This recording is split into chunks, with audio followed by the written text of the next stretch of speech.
Now we're going to talk about the stages of dementia. So I know when I talk to care partners and when I was a family care partner myself, I wanted to know what was going to happen, what should I expect?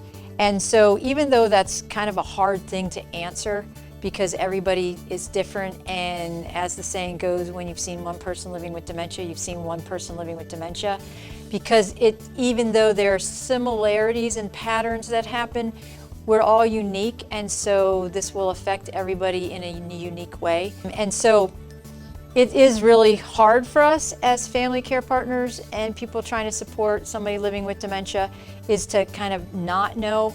So this kind of acts as a guide. Now, if you think about, there are different scales and different stages that people will say of dementia. And one is called the Global Deterioration Scale. Kind of sounds a little bit bleak if you ask me. There's also an Allen Cognitive Scale, and that's actually the one that this one that we're going to be talking about is based on. The GEMS ability model. Now think about it, Global Deterioration Scale or GEMS ability model.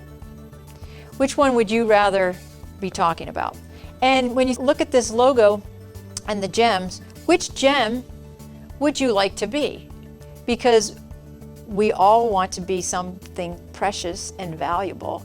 And so maybe you like sapphires, maybe you like pearls, maybe you like emeralds, maybe you like ambers or rubies.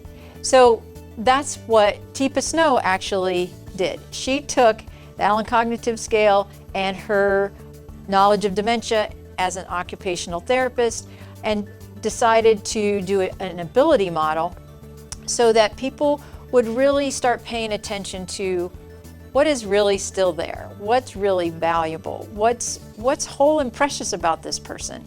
And so while putting people into boxes and labeling gets a little bit sticky and can be challenging in itself, we can use this as a framework, and what's really great about it is it focuses on what are the abilities. So let's think about that in that way. So the Sapphire is really you and me on a good day, hopefully with a healthy, normal brain. We are Sapphire, our brains are flexible, we can adapt to situations, we are emotionally intelligent, and so we can modify our behaviors based on what's going on, and we are very functional.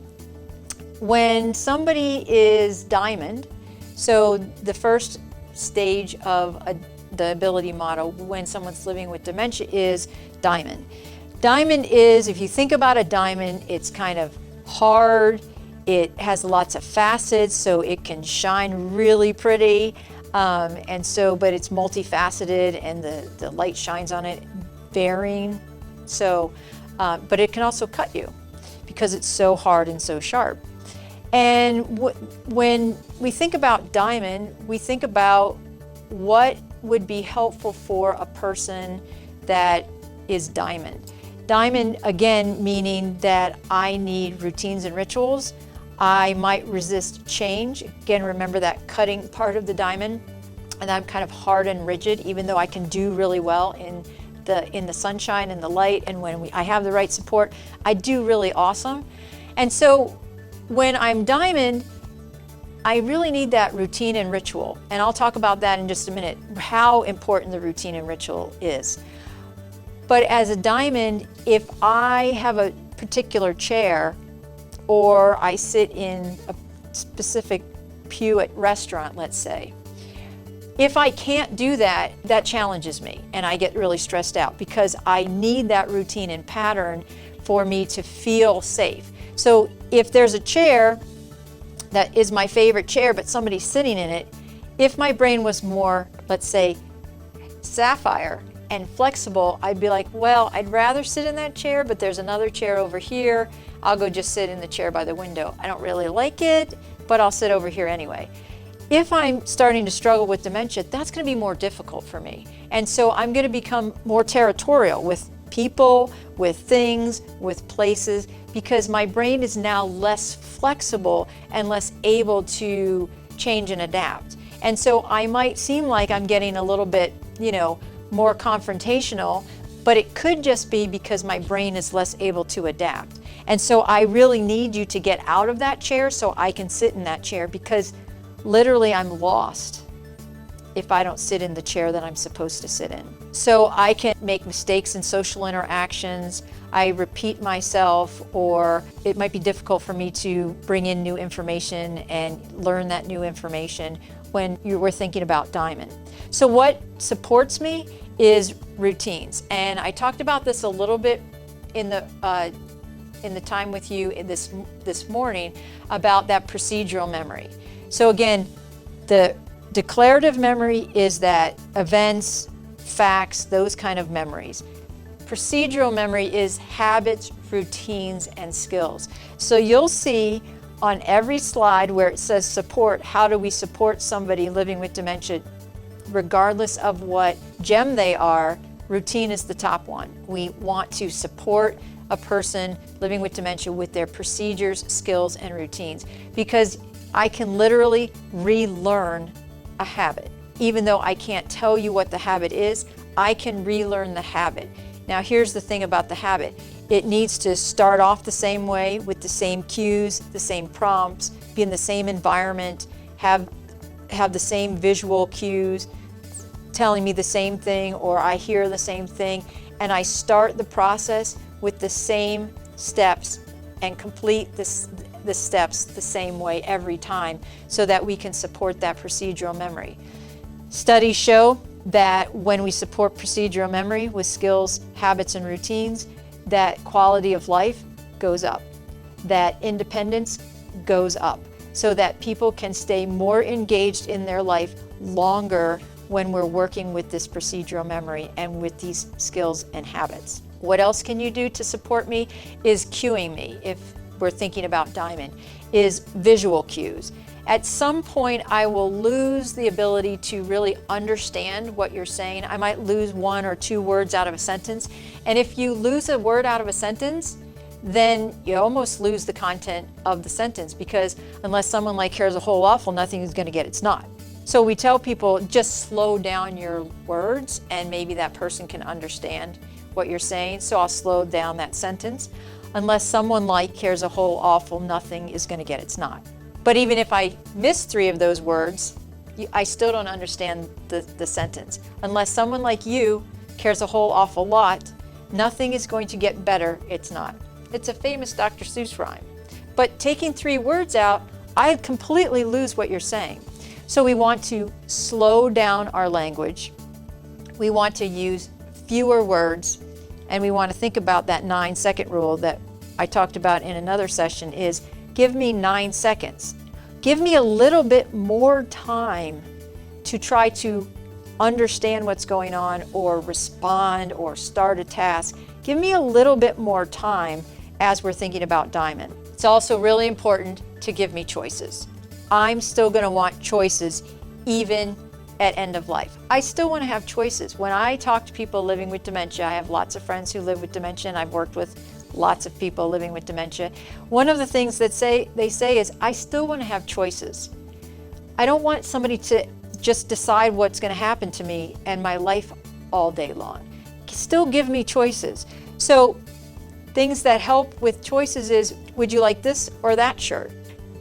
Coffee or water? So give me choices and let me be interactive with my life. Another thing is, when we're talking, especially with Diamond, sometimes with Emerald, is ask my opinion. I still have opinions where I might not be able to go and pick out the word that I want to say to you, or I can answer a declarative type of memory. I still have opinions about things. I still think that red car would be a way better buy than the blue car. So ask my opinions. Give me a sense of belonging. I want to have a sense of belonging, purpose, and value. So even all through dementia is, how do we help create that sense of belonging? There's a purpose for me here. I talked to a gentleman one time, and he said, finally my wife realized or got the messages that I just want to take care of her once in a while. And it was a big revelation when she realized that he just wanted to help take care of her once in a while. So now he carries things for her, or he helps set things up for her. And so that really gives him that sense of belonging and purpose and value, and now he gets to still take care of his wife. And so there are things that we can do to support people as they're living with dementia. And one of those big things is a sense of belonging, purpose, and value. So emerald. Emerald is green. It naturally has a flaw in it if it's a real emerald. And so green means I'm on the go, I've got a purpose, there's a reason why I'm going. And so oftentimes in emerald, I'm very busy. But I also have a natural flaw if I'm a real emerald. And so this is where we start seeing someone start to make more mistakes. Maybe I have something on backwards. Maybe I have 3 pairs of socks on because I know the next step is to put a sock on, and I keep seeing socks, so I keep putting the socks on, and I don't know when to stop putting the socks on. Or I have lots of different clothes on, or then I get get cold, and I start taking all my clothes off because I'm trying to meet an unmet need, but I'm making a mistake because I probably shouldn't take all my clothes off right here. And so emerald, we want to think about busy, making mistakes, but I still have this need to be independent. I still want to be in charge, and I want to make the choices in my life. So we want to start thinking about how can we support somebody who may know they're making mistakes or may not know they're making mistakes or might be unwilling to acknowledge that they're making mistakes. So about 50% of people living with dementia know there's something going on. About 30% of that, 50%, gets super anxious about it. The other 20 try to hide it because they've always been the boss, and so they're going to just make sure nobody knows. And then there's about 50% that really aren't really aware that there are changes. So when we come in, try to support people, it becomes challenging because why are you here? I don't need any support. I'm fine, and I have like 3 layers of clothes on, and I don't know what your problem is. So we have to be aware of where's this person in their dementia, and are they aware of it? Are they able to accept support? Do they want to accept support? Is it the right kind of support? So let's look at support for emerald. Again, routines, skills, habit. Increase the quality of life, increases my ability to be independent. Less words, more visual cues, and concrete visual cues that match a word. So a cup of water when I say, do you want some water, rather than kind of miming, because now that makes me have to interpret what you're doing, and I might not be able to interpret this anymore. So something concrete that matches my verbal cue, a visual and a verbal cue that match. So we want to break things down into steps, 1 step at a time. Obviously, we want to give choices again. We want to start modifying the environment. So there's less things. Remember, I'm busy. I'm on the go. I got things to do. Less things that I can be challenged with or that I might make a mistake with. So start to modify my environment so that I can be really interactive with it and still be safe. And so then we want to reduce stimulation as well, and see what kind of stimulation I need and what kind of stimulation is starting to become too much because I'm starting to make mistakes about what some of these things mean. So amber is usually formed around dirt, something, a particle of some sort, and the resin starts to form an amber around it. And so when we think about amber, we want to think about a person's caught in a moment of time. And it's all about what does it feel like right now? Do I like it or don't I like it? If I like it, I'm going to move towards it. If I don't like it, I'm going to try to move away from it or get it away from me. It's all about this moment, and it's all about senses and sensations. So I'm going to be focused on, do I like it, don't I like it? What does it feel like? What does it sound like? And so I'm typically unaware of social situations. So if I see something shiny on you, I might reach towards it to take it because now I'm unaware of what is on you, and what is on me is on me. And if I like it, I'm going to move towards it. So we want to start thinking about safety because now I might be unaware of the safety challenges. If there's something up high that I want to get, I probably will go try to get that. And so we want to start thinking about safety challenges. And so I might not be aware of what my abilities and what my needs and wants are.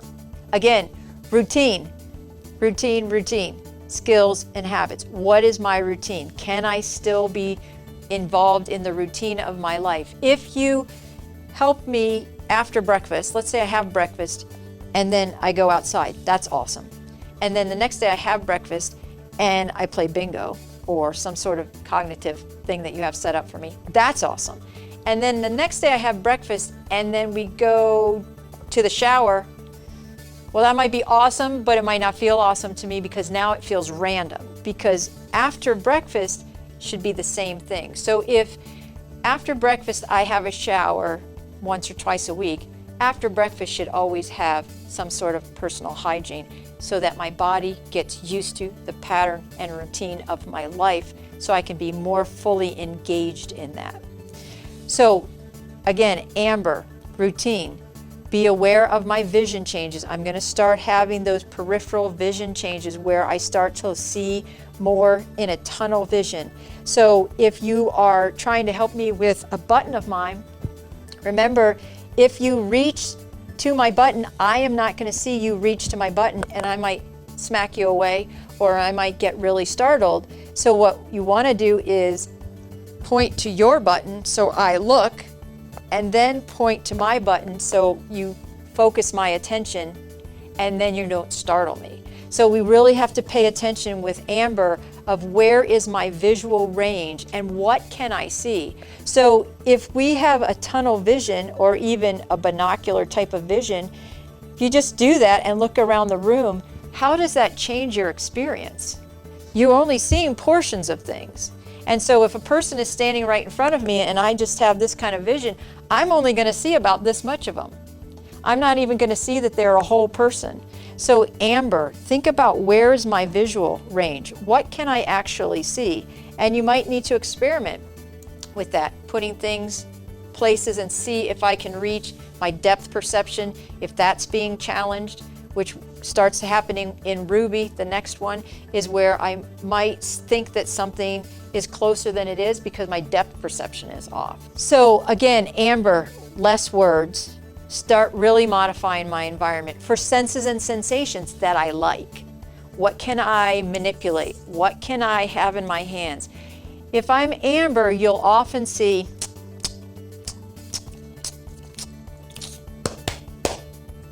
or hey, hey, hey, hey, hey, hey, hey, hey, hey, hey, hey, hey, hey, hey. And that's because I'm trying to get sensory stimulation somehow. And so, like again, Amber's all about sensation. And so what do I need? Am I showing you I have a sensory need? Hey, hey, hey, hey, hey, hey. I might have a sensory need.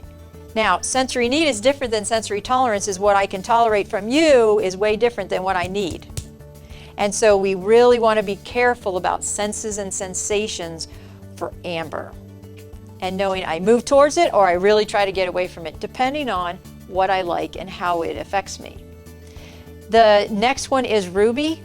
So Amber, this is what I try to remember. Amber, I can still pretty much use the skill fingers in my hand, so I can manipulate things. Ruby, I start to be able to grab things rather than manipulate things because I'm starting to lose the skill portions of my hands, my feet, my mouth. This is where you'll see me start pocketing meat, especially in the beginning, where I start to pocket my food because I just can't manipulate all of that grinding and moving around of the food, and so I kind of spit it out, put it in my pocket, or just spit it on the floor, or pocket in my mouth. So Ruby, I'm starting to lose some skills, so I start to really be kind of challenging for care partners, is because I still want to do things, but I'm a lot less able to really kind of manage some of the things that I'm doing. And I start to kind of stop. Red, stop. Red's a stop sign. So either I'm going or I'm stopped. And so it's hard for me to make those transitions. Transitions are really hard for people living with dementia. From not doing something to doing something to doing something else. Transitions from space. Am I in an enclosed area? And then you want me to go outside. All of a sudden, I'm in like a nice, tight, enclosed area, and now you want me to go into big, wide open space. That's a hard transition. when I'm Ruby. Or I'm sitting and I'm comfortable and now you want me to go do something. That's a hard transition. Or we're doing music therapy, which is awesome, and I'm really excited and my energy level is up, and now music therapy is over, and what do I do with my energy? So we need the transitions into and out of tasks and activities are just as important as the activity itself. How do you help me transition into something, and then how do you help me transition out of something? Because when I'm living with dementia, I have a hard time managing my energy level. So it's going to take those routines and habits of how do we help that flow of the day be natural for me and meet my energy needs as well, where I can have rest when I need rest and be really active when I need to be active. So Ruby, routine, habit, skills. Watch your pace. Don't outpace me. Go slow. Give me time to use as much of my cognition as I can. Give me time to process what's going on auditorily, what I'm taking in visually, what I'm taking in sensory-wise, all of that. Give me time. Visual cues, using hand support, a hand support technique that will help me if I'm unable to grasp a utensil with my hand, actually using your hand and holding my hand so that you can feel like I'm being independent and feel like I'm doing something on my own. And I can talk to Chris and Amy about actually helping get that kind of skill out there so that you can understand how to use that hand support method to help me if I'm starting to be unable to manipulate utensils with my ADLs, with eating and things like that. So the last is pearl. And pearls are often hidden in a shell, and the shell is sometimes hard to pry open, and the shell might look a little bumpy on the outside and a little bit, rigid on the outside, but when you open it up, you see a beautiful pearl inside. And pearls are precious. And pearls might not be able to interact with us in the way that we would hope, but we can surely interact with them, and that pearl we can open up that shell, and when we see that shell open up, we can step in and really have that great moment of interaction and connection with our pearls. Pearls are in moments. We see them in moments of time. I say there's a window of clarity where, we see that person and now we don't see the person. So we celebrate those moments of time. They still know familiar. They still know what's comfortable. So if that person was a spiritual person, so things that they might be ritual, music, poetry, prayer, massage, aromatherapy, the different sounds that made that person happy, the smells, the perfumes of their mom, the cookies that their mom used to bake or that they used to bake, the smell of fresh grass, the sounds of birds, the music that they appreciated, all of those things we can still connect with a pearl. And so while pearls are at end of life, we can still support them with comfort and connection, and to help them know that while this might be the end of one journey, it can certainly be the beginning of another journey. And so the GEMS ability model really helps us focus on what that person can do and how we can support them in the well-being of their life, helping them stay as independent as possible for as long as possible. And so I think Teepa Snow did a great job with developing this model. Again, models are great, and we want to make sure that we're being really thoughtful about what we're noticing throughout the day and throughout the life of someone. Because I might be Emerald in the beginning of my day, and I might be more Ruby at the end of my day, depending on who I am or what I've been doing all day long. And so if we just think that I'm Emerald, you might lose the opportunity to help me when I need help in the end of the day. Or if you think I'm Ruby, in the beginning of the day, you might be doing too much for me because I'm really Emerald in the beginning of the day. So this is a great ability model. Remember that we're always on a continuum, we're always on a spectrum. We want to think about what are the abilities in that moment of time and help support that moment of time. And so that's all the time that we have for today. But again, hopefully Chris and Amy will be able to coordinate some question and answers. We are going to hope that the internet connection is working, and I thank you for spending some time with me today.